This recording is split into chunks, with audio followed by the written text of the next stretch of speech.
everybody. I am Jonathan from Overturning Tables, the podcast. I just wanted to hop on here real quick just to acknowledge that the audio quality of this podcast, as well as our first episode, are less than ideal. We think we have everything figured out now. We are new at this podcasting thing, so not everything was lining up the way that we needed it to, but it will be fixed moving forward. So our dear apologies for the audio quality of the first podcast, and certainly of this second podcast. But without any further ado, here is Overturning Tables, the podcast. Welcome to Overturning Tables with two awesome pastors. At least one awesome pastor. And that's me, Derek Terry. And I'm Jonathan Bradner. Woohoo! We've established last episode that he is default. And I just call me default. am the child of the rainbow. Queer lives matter. Yeah, we're back, and you're back with us because you enjoyed it so much. Thank you. Yeah, thanks. We really appreciate it. We're going to have a plant next time. That's how we're leveling up. We're leveling up with ferns. A little bit each week. Can't give it to you all at once. That's right. We gotta hold something back. Yep, we gotta hold something back. So this episode, we are going to be talking about why now. Why are we doing this podcast now? And I think that was an important question for me because when I was thinking about the podcast is, and I was thinking about this before the election, but certainly after post-election, that if my activism changes a whole lot because of who won, based off of right. who won or who lost, then I wasn't doing diddly squat before. Right. Or, I mean, to be more fair to myself, I wasn't doing enough. But you can be more strategic. We can do different things. We can try different things. But like the level of activism, if it changes in 4-year cycles, we're done. Right? Yeah. I've been like preparing for this election, like it was just like this forever, right? And what I kept telling myself and telling other people, it doesn't matter who wins, the work is there. Because we saw in the numbers, like over 150 million people voted, and it was pretty split. I mean, we can say electoral college landslide, but dozens of millions of people voted the way I voted. Dozens of millions of people voted. At least it was like whoever wins, that the resistance still has to resist whatever happens. In Project 2025, cost $100 million to produce. That wasn't going to go away to whoever won. But the work is different. Okay. And really the work is different because I feel different. And so the why now for me is, I think if I voted Kamala, I don't know who you voted for, but I voted for Kamala. And in my head, if Kamala won, the work would have felt easier. It would have been like, oh, okay, my person won, and that's good. Not an ego boost, but that's good. That that means that people are on the side and protecting from some of the stuff that I thought was going to happen. But when the vote went the other way, I felt scared. Like there was an emboldened. I think when you get, I feel like it feels like a mandate. That's the word that people keep using. Yeah. When Trump gave his victory speech, I guess, I don't know what it was. He said, I have a mandate from the people, and that scared the crap out of me. Because just so much of what he said, like, I'm thinking, what does this mean for immigrants? What does this mean for poor? What does this mean for undocumented people? What does this mean for DACA? What does this mean for unhoused people? What does this mean for queer people, trans people? Like, I'm thinking of all this, and not just so much like that top level, like what a president will do, but what does it mean for hundreds of thousands and millions of people who may feel emboldened to act out against those marginalized people. I don't think that people who vote Republican are evil. I don't personally think that.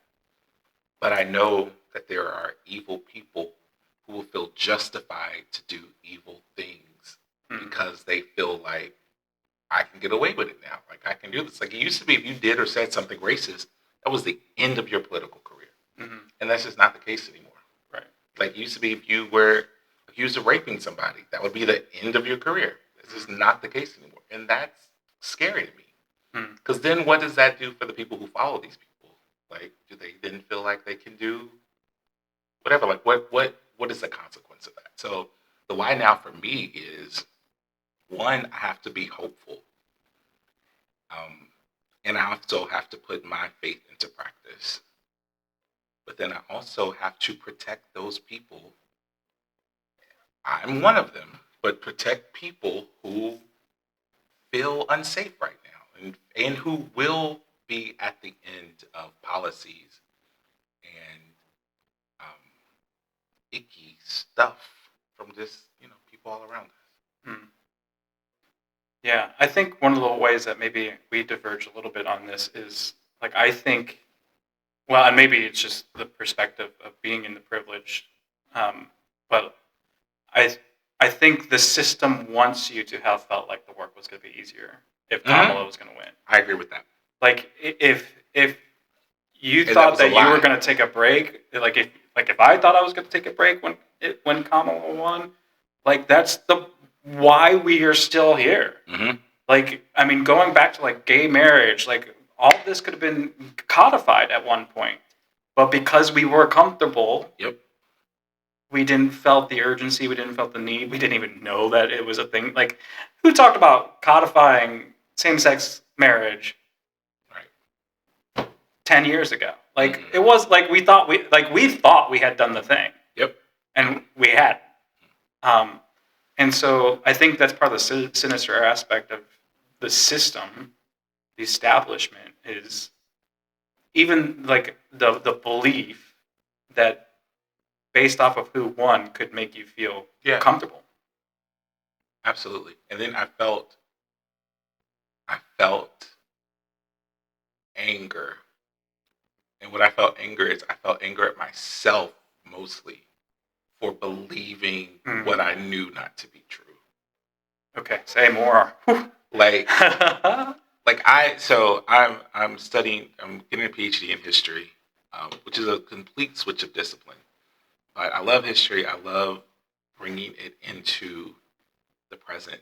At present, the largest employer of people with PhDs in history is the United States government. Like, because it makes sense, right? Like, who are the people who've studied and can, what can we learn from history? I don't know if that's going to happen, January 20th, 2025. But, so I know the history of, what it's like to have a president in one party and for their vice president to become president. Like, that doesn't happen. It's also, there was a little bit of an anomaly. Like, the last time a sitting president decided not to run was 1968, which was LBJ. RFK Sr. probably would have won that election in 1968, but he was assassinated in June. Yeah. And Nixon won on a pretty similar platform to Donald Trump. So, like, I knew a lot of this stuff. And I thought I learned my lesson with Obama. Like, my blind optimism. That was the first campaign I went to Iowa to campaign for Obama as a 20-something-year-old. And so I believed the hype because I wanted to. That, okay, this means something different for America. We would never have a Donald Trump without a Barack Obama. And so that's why I was pissed at myself. Are we ready for that conversation? Right. Are we ready for that? Oh, well. Like, I was just so mad at myself because I'm like, I knew. Like, people keep saying, oh, this is not who America is. And I'm like, yes, it is. This is exactly who America is. Like we keep telling America, oh, you're better than this. And they will, no, we're not. Like, this is not who we are. So that was the anger. But like you said, that's the way the system works. But at the same time, being a Black queer man, it's like, how do I find my hope?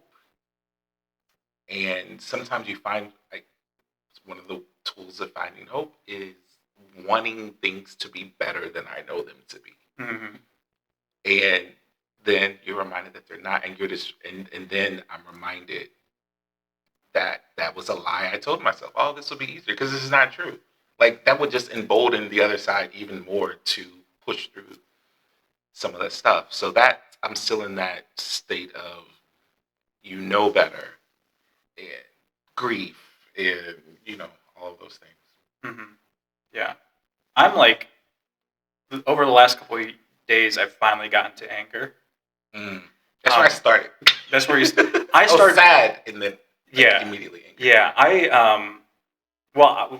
as that night was progressing, and days after, I felt compartmentalized. Like, especially the 48 hours leading up to the congregation, leading up to the election. It felt more like I was just waiting for my marching orders. Right. Like the work would be different. Like, it would be different. It would be different. Yeah. Whether or not it would have been easier or more relaxing, I don't know, but it would have been different. I think you're right about that. So I was just kind of waiting for marching orders at that point. And even like when I went to bed at like 2 a.m., like I had already called it at 2 a.m. Like, I think I called it at like midnight. I was like, this is happening. Yep. This is happening. I'm going to wake up tomorrow.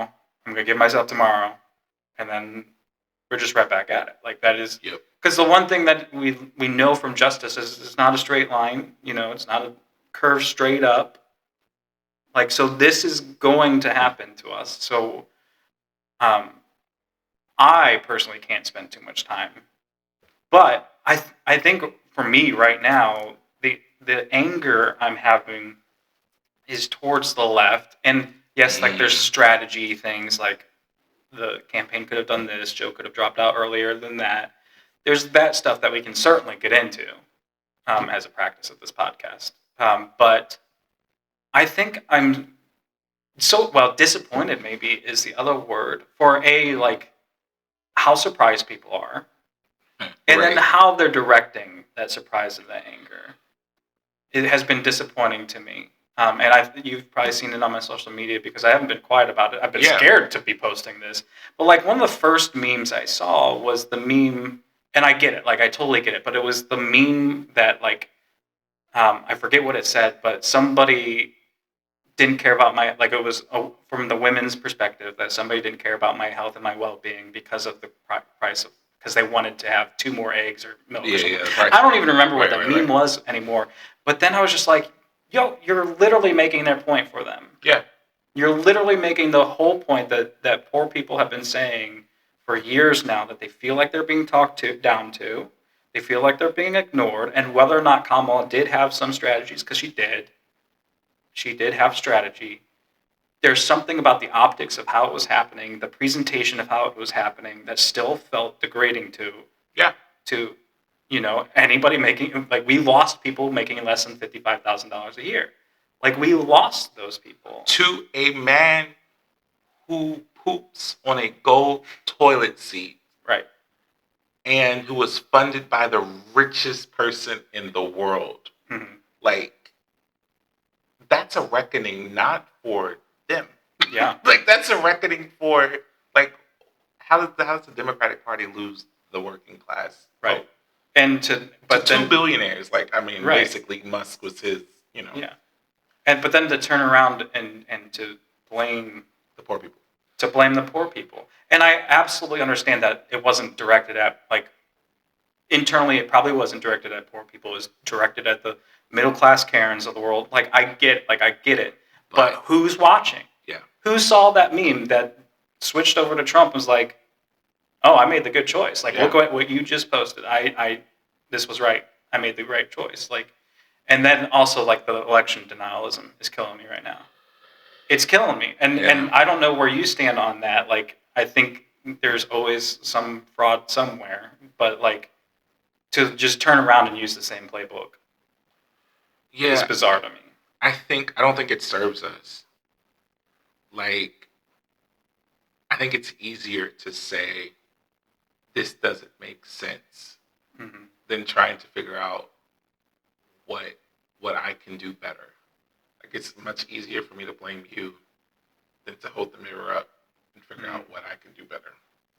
Because people are like, the reason why I'm not getting into the deniers is because there are exit polls, and I follow the exit polls, and the exit polls had him winning because and that's what it is. I don't know if you've ever been approached by them, but you're leaving there, people standing outside, they ask you, why did you vote? What did you think? And that and they take all that, and I think that we just continue to mess up. No Republican has won the popular vote since 2004. Like, they did an autopsy of the Republican Party after Romney lost and said, what are we doing wrong? That, like, the fear was there would never be another Republican president. Like, but I think we've been out strategized. I think Kamala ran a perfect traditional campaign. Raised $1 billion. We did the thing. Literally $1 billion. But in being perfect, forgot the human side of this. Absolutely. Because as I go to the grocery store 3-4 times a week, I play the game while walking through, like, oh my God, this is $3. This used to be $1.25.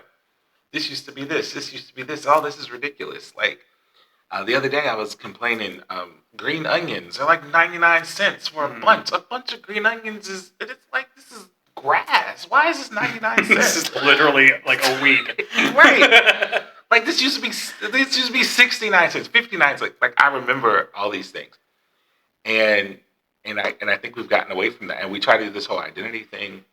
And what we have seen is when you're worried about the price of groceries, like, that's something that's in your house every single day. Yeah. Like, you're trying to feed your kids, you're trying to feed your family, you're trying to figure it out. And I also have to, like, check my intellectualism. Right.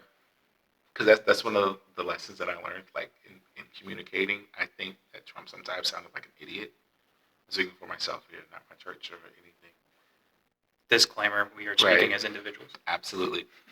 But it was like, to say the most idiotic things, but he speaks in very simple, easy to understand terms that I think resonated with people. And some people cannot afford the luxury, or they feel like they can't afford the luxury, of thinking about far off ideas when eggs are expensive, bread is expensive. Like, so I get it.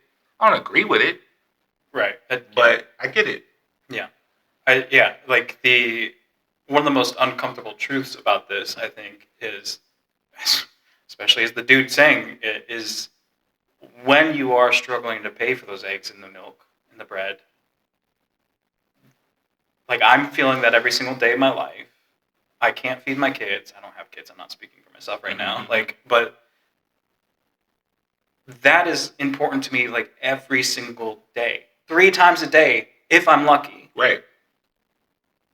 And you want me to be more worried about the hypothetical of your right to an abortion that you may or may not ever even, like, need as an individual. Like, as a matter of strategy, like, understanding that frame of thought. Again, like, it doesn't matter if you think it's right or wrong. Like, I fully think that the fact that we lost this election when abortion was on the line says so much. I mean, you look 2 years ago, we were sweeping all, like, we had the mandate on our side, and we still had the mandate in this election, and we still lost. Yeah. And it's heartbreaking because, and that goes back to me being angry, because it's like, to me, my values are such that the economics is never above certain other things. It's just never above certain other things. But that's a privilege, even as broke as I am, that I can have. Because even if I don't have money for food, I have 100 people, like in my congregation, in my family, friends, that I could say, hey, this is what I need. For so many people, if you don't have it, nobody around you has it, or you've exhausted all of those resources. So it's just a reminder that the ideologies that values that people have, if they can't provide a roof over their head comfortably and feed their kids, feed their family, they can't afford to deal with all that other stuff. And for years, people trusted the Democrats to look out for them in that way. Mm-hmm. And that's because we spoke to them. Now people don't feel that. People feel the disconnect. And I don't think that Trump cares anything about certainly, yeah, or that. But he was able to tap into that electorate. And then there's this other piece. NPR does this show called If You Can Keep It, and it's based on that quote. I forgot who it was. Was it Washington? I don't remember now, but like it's like, now you have a republic if you can keep it. So that's the whole idea. And there was this guy from Cincinnati on there who voted Trump twice, and he sounded like a libertarian more than a Republican. Most of them do. Exactly. He was like, but I voted because of, free speech, because I was on Twitter and I got kicked off of Twitter for talking about Hunter Biden's laptop and, like all these like kooky conspiracies. But then Trump did a really good job of speaking to people's values. Even I get upset because I don't necessarily agree with people's values, people's values. So I'm like, how could you vote? So what I'm hearing is they wouldn't let me spread lies on my social media. So I voted to support that. And this man got up and lied every time he got behind the microphone. Right. So you can't, like, how do you run a traditional campaign against someone who's just going to lie? Mm-hmm. Like, yeah, it's just really scary. But motivating. Yeah. So moving that from concept to practice. Yep. I mean, as church folk, what do we do? Shut shit down. No. Shut shit down. Turn over tables. I think education and organizing. Like, I think so many people, like, I know someone who's taking the citizenship test today, and I looked at the questions online. I don't think Trump could answer most of those questions. I probably couldn't answer most of them. No. Like, just the way they're framed. But I'm like, right. He's the president. Like, you would, like, Obama could pass this test. Mm-hmm. But there are just so many, like, the way that government works. Like, and a lot of people don't understand. So I'm like, what do we do? As the historian in me, it's like, Christian education in churches has to be beyond just the Bible. It has to be beyond just, Jesus wept and knowing the Bible verse. It's like, how does this play into our world? The UCC Church, our denomination, did this whole like vote your faith, vote with love. You have thoughts? I have. Like, for those of you listening to this, Derek just made a whole face. He used every muscle on his face for that look. Because I get it. Like, I get it. We have lots of different churches. But I think it's not just enough to vote with love. And I don't even say it as like propaganda. I think people just have to learn. We have to learn our history. We have to teach. Like, when I hear mass deportation, I hear the Trail of Tears, President Andrew Jackson, and what happened to half of the native population in our country when we decided you have to get out of this part of the country. Like, what that did to people. And how did the church respond to those things? America's lynching era. How did the church, no major denomination spoke out against lynching in this country? Like that last episode when you talked about president of the Kentucky Council of Churches saying, "Oh my God, this is wrong." Like, no major denomination during America's lynching era ever said this is wrong. There were lynchings on church grounds. Like, the church is not on the sidelines in some of this. The church has played a role in some of this. My church, the congregation I serve right now, used to have minstrel shows where the minister dressed in blackface and paraded around and acted like a buffoon. Like, this is in the 40s and 50s. So there are people who are still living today that could have been sitting in the audience when that was happening at a church. So we have to educate, and what comes out of that education, then how do we take what we learn to fuel not only our program and our ministry, but to fuel our activism in the church, and to fuel when we show up and what we say and how we show up. How do you do that without more elitism? Because, I mean, part of the thing that we're now combating is that we are the educated. And so part of the prescription, you're saying, is education. So what's how do we do that? So for me, education is not like college.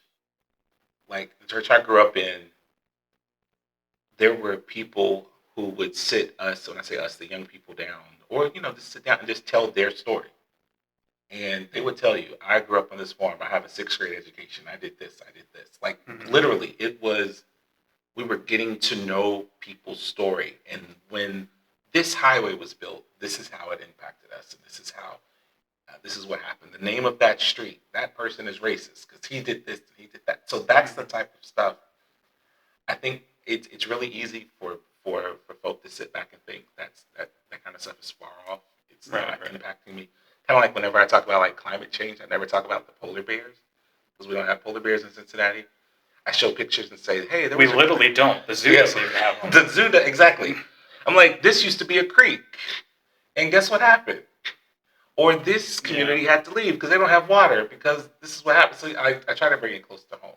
So that to me is sharing stories and sharing people's perspectives, and not keeping it, if you're listening, not keeping it like up, like bringing it down and let us discuss. But at the same time, it's very UCC to read a book and like do nothing.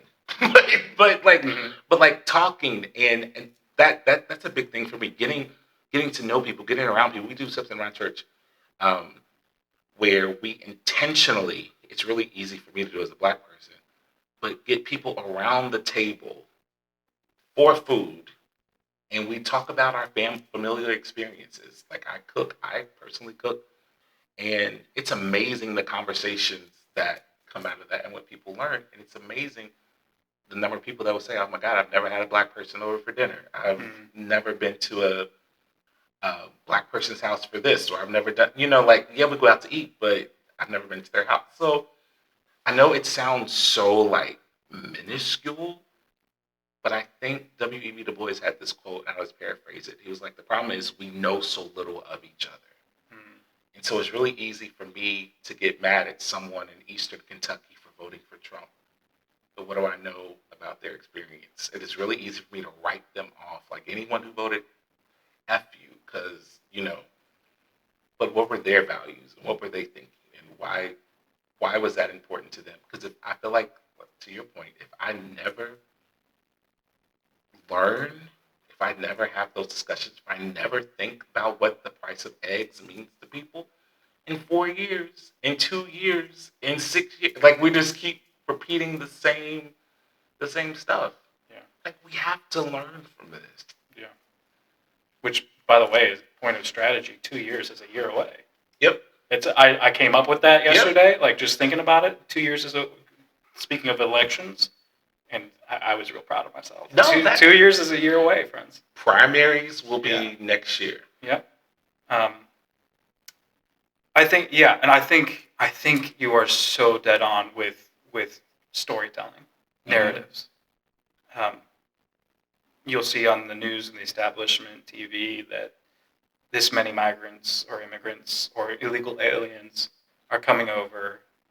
They're not nobody's going to the border to these points of entry, which is how most of them come over. Exactly. By the way, nobody's asking them, like, no, you don't see CNN really going up to and asking their story. And we actually, in this, and I'm sort of bragging on my church, but also as a practical thing you can do in your church setting is just, was that last night? Or Wednesday night? Whenever it is, you guys don't know. Whenever you're watching this, it was 2 nights ago. Or listening to this. So we had, I'm trying to think of it. It was through the Catholic Charities of Southwest Ohio. This narrative thing that they're doing for immigrants. And I'm trying to, Stories from the Heart is what it's called. And it's a pilot program that's just now starting. So especially if you live in this area, in the Cincinnati area, your church can have this happen. But in, anywhere you are in the country, try to do something like this. We had 2 immigrants telling us their story. Our church provided, and by the way, like, it was our church and it was the Catholic Church co-mingling, bursting that bubble. And the stories that some of those Catholics were telling me after about how they feel about their act, like how, because it's easy for us to demonize the Catholic Church. Yep. Talk to a Catholic. They might be just as upset as you are. For example, here in Cincinnati, and I'll say it, the Archdiocese, what is his name? The Sherber. I don't know his name. The head of the Catholic Church in this area made the decision to kick boys or Girl Scouts out of all the Catholic buildings in the Cincinnati area. So they have like a year to find a new home. And they've had this relationship for 100 years. And when we talk about political theology, this is what I mean. Like, something like that happens, you better have a theological perspective on it. Exactly. Like, even if, and the whole thing is because they think that the Girl Scouts are affirming of the LGBT. Mm-hmm. They absolutely are. That's wonderful. Trans, it's but they're not indoctrinated. As far as the Catholic Church should be concerned, is at most they're just an organization that when a child who is a part of the LGBTQI plus community comes to them, that it's just a safe space for them. They're not indoctrinating them, but that's a little tangent for you. But even from the Christian perspective, if the Girl Scouts have this belief and you as the Archdiocese and you as the church don't agree with that, the only thing that you've accomplished is more division. Yeah. You didn't suddenly convert the queer children of Girl Scouts because of this decision to kick them out. You've done nothing good. And you haven't stopped them from being queer. Yeah, you've done nothing good. You've only divided a bunch of girls, literally making them homeless. Which is the opposite of and our sending call. them to progressive churches that are saying, "We would love to have you use our space." Yeah, because we're not using it on Thursday nights whenever Mm-hmm. And that I think of in the 1980s in New York, there was a group, ACT UP, and it spread out all over New York when the president wouldn't say the word AIDS, and ACT UP would literally go to the big Catholic church in New York and have die-ins in the middle of service while the man was preaching. And of course, a lot of people were saying, "Oh, it's so disrespectful. They should hurt the church." But the Archbishop at that time had huge influence in the politics of the city. Not only that, there are Catholic hospitals, and how they were treating mostly gay men who were getting HIV and AIDS. How they had influence in the education system. They only wanted abstinence. They didn't want condoms distributed. And so ACT UP said their words and actions are literally killing us. So, and they had people in ACT UP that were staunch Catholics. They were like, "Oh, we want to be really respectful. So we're not going to do it during this part of Mass. It's only going to be when he stands up to preach that, because we're against him and his words and his actions." And they would just lie out in the middle of the floor, die in as an act of civil disobedience. And I love that. Well, it's so easy to be an activist from our perspective, being the most or we declare when we're the most progressive and politically active denomination in the United Church of Christ. If you want to talk to a real activist, talk to somebody that's in the Catholic Church right now, who goes to Mass, does it but is doing the fight internally. And you mentioned, I don't remember if it was this episode or the last episode, about how all of our theology needs to be based in liberation theology. I disagree, because there's a perspective difference there, because liberation means like to pull something out of, to save us. And from my perspective, we don't need any more white dudes like trying to save anybody right now. I think if you're a privileged person watching this from the white perspective, especially, or listening to this, that you need to embrace abolition theology. Be a student of liberation theology. Like, be rooted and established and grounded in liberation theology, to know the perspectives, to learn from the persons from minorities who are coming up with this, fighting for their lives, but to not claim it as your own. Abolition theology, where we are tearing it down from the inside or from the outside in. Yeah, that's a key difference for me. I'm not here trying to save anybody. I'm here to tear some shit down, and as a result of that, there will be liberation. And that's powerful. Just because coming from the Black church experience and coming from a liberation theology experience, like, I realized, like, every sermon I heard growing up was some idea of Exodus was in there. Even if it was in the New Testament, it was some idea of getting out of a bad place. And I mention James Cone a lot. One, because he's the father of a Black liberation theology, which is different in theory than liberation theology.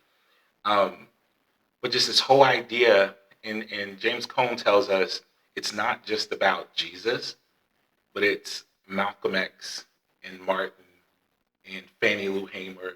Like, these are prophets, and their words and their actions and their use. And Malcolm X wasn't a Christian, but their use of these ideas of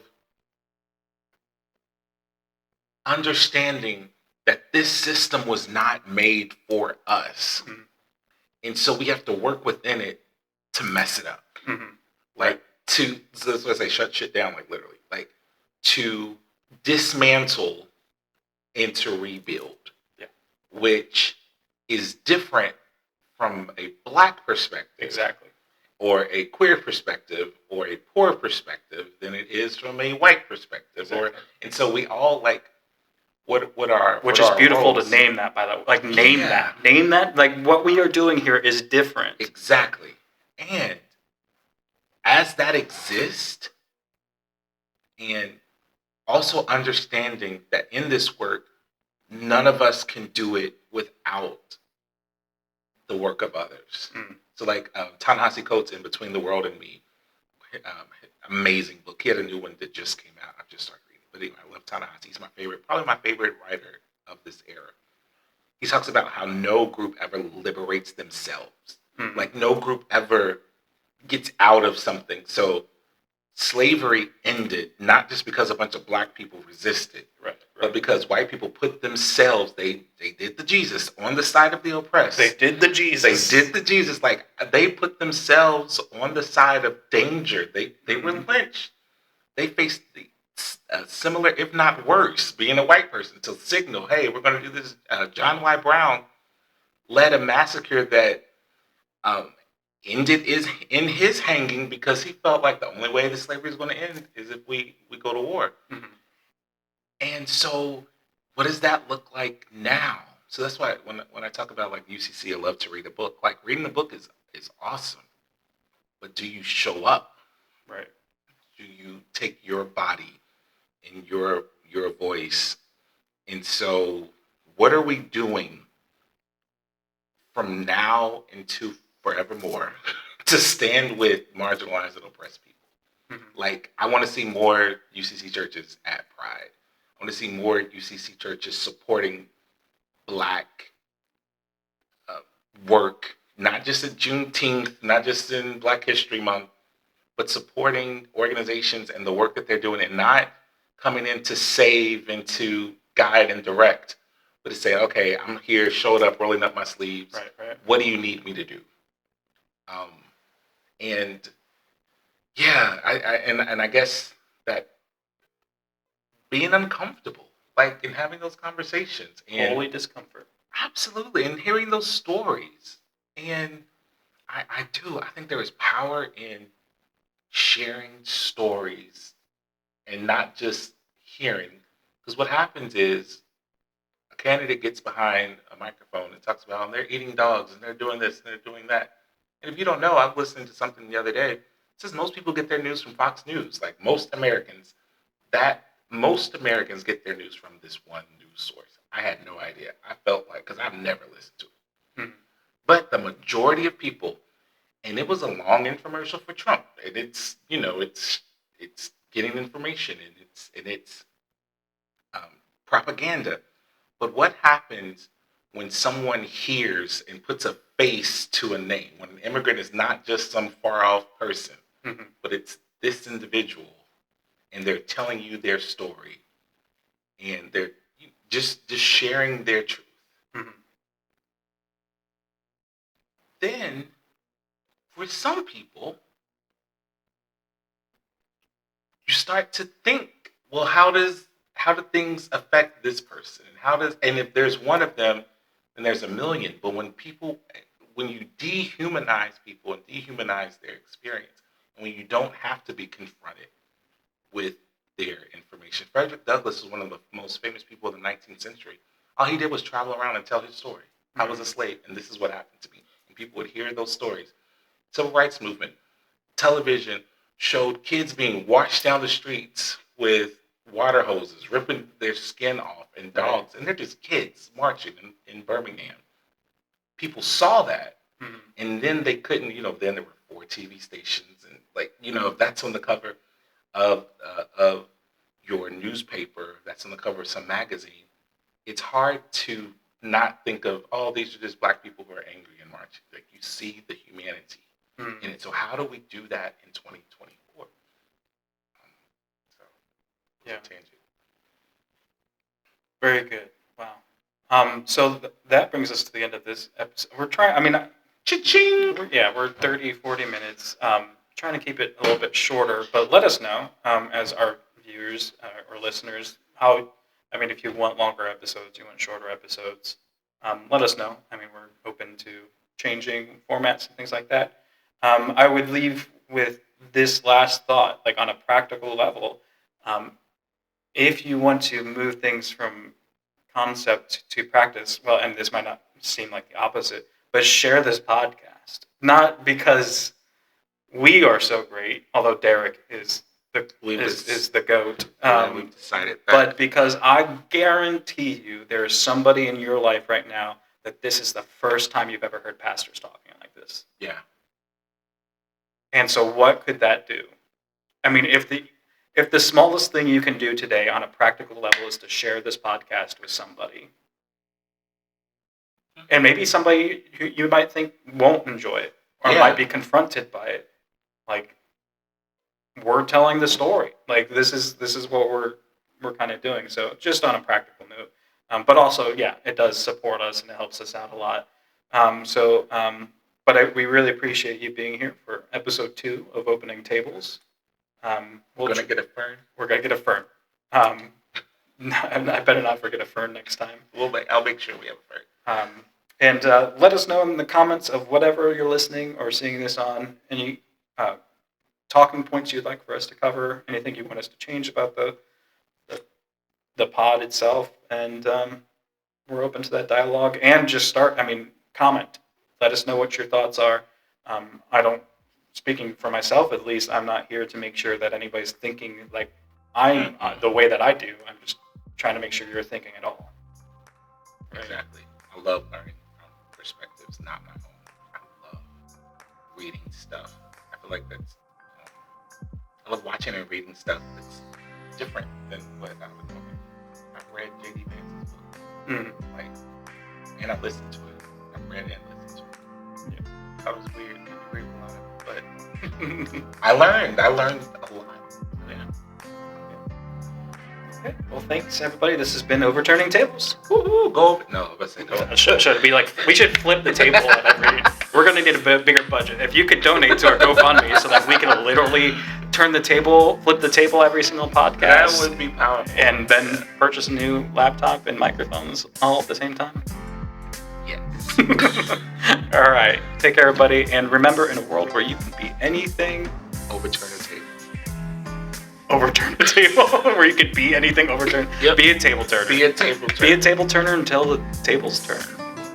We're still working on it. As the tables turn.